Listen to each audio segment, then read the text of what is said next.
Akses komunikasi Kabupaten Tapanuli Tengah dan Kota Sibolga hingga kini terputus total akibat banjir bandang dan longsor.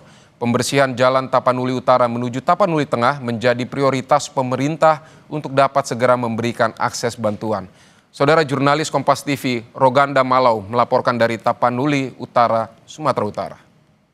Saudara, hari keempat setelah terjadinya bencana tanah longsor di Tapanuli Utara telah menyebabkan tertutupnya jalan menuju Tapanuli Tengah dan Kota Sibolga. Hingga saat ini masih terdapat belasan titik longsor yang menutup badan jalan yang terus diupayakan oleh tim gabungan untuk membuka jalan untuk dapat segera memberikan akses bantuan.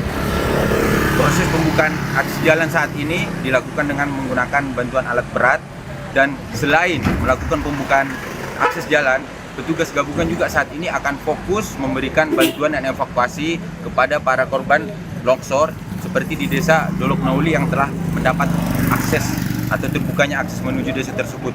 Para korban tanah longsor ini telah diarahkan untuk tinggal di posko-posko pengungsian sementara yang saat ini infonya para masyarakat membutuhkan bantuan berupa pakaian dan makanan. Untuk info yang kami terima masih terdapat 17 warga yang dinyatakan hilang di sekitaran jalur menuju Tapanuli Tengah, tepatnya di desa Sibalanga.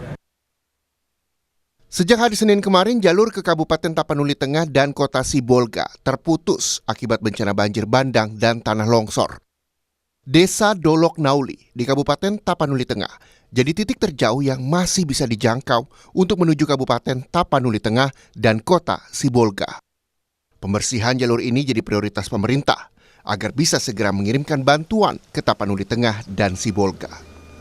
Roganda Malau, Kompas TV, Tapanuli Utara, Sumatera Utara.